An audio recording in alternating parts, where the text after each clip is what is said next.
சிறகடிக்க ஆசை சீரியலோட இந்த வாரத்திற்கான ப்ரமோஷன். இந்த ப்ரமோவுல இப்ப விஜயா ரோகிணிய வச்சு செய்ன்னு செஞ்சுகிட்டு இருக்கிறாங்க. இப்ப எல்லாம் காலையில புறப்படுறதுக்காக எல்லாம் புறப்பட்டுட்டு இருக்கிறாங்க. ஆனா ரோகிணி மட்டும் ரூம்குள்ளாரயே அசந்து தூங்கிட்டாங்களாட்டுக்கு. நம்ம மனோஜ் வெளியில நின்னுகிட்டு கதவ தட்டிக்கிட்டு இருக்கிறாப்ல தன்னோட ரூம்லயே. அங்க வர்ற விஜயா, "இப்ப எதுக்குடா கதவ தட்டிக்கிட்டு இருக்க?" அப்படின்னு சொல்லி கேட்க, "நான் ரொம்ப நேரமா ரோகிணிய கூப்பிட்டுக்கிட்டே இருக்கேன். கதவ தொறக்கவே மாட்டேங்கிறா" அப்படின்னு சொன்ன உடனே, நம்ம விஜயா வேகமா கதவ தட்டி கதவ ஓப்பன் பண்ணிடுறாங்க. அப்ப ரோகிணி கிட்ட, "இவ்வளோ நேரமா கூப்பிட்டுக்கிட்டு இருக்கோமே, என்ன பண்ணிக்கிட்டு இருந்த உள்ளார?" அப்படின்னு கேட்க, "அசந்து தூங்கிட்டேன்" அப்படின்னு சொன்ன உடனே, "முதல்ல எல்லாரும் கிளம்பி அவங்கவங்க வேலைய பார்க்க போங்க" அப்படின்னு சொல்றாங்க.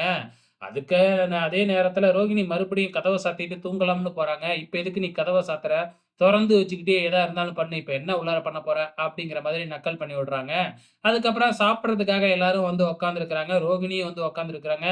"நாங்கலாம் சாப்பிடுற வரைக்கும் நீ சாப்பிடக்கூடாது. எந்திரிச்சு நில்லு" அப்படிங்கிற மாதிரி ரோகிணிக்கு தண்டனை குடுக்குறாங்க நம்ம விஜயா. பார்க்கறதுக்கே நல்லா இருந்துச்சு. இதுக்கப்புறம் என்ன நடக்க போகுது? ரோகிணி என்னலாம் வச்சு செய்ய போறாங்க அப்படிங்கிறத வெயிட் பண்ணி பார்க்கலாம்.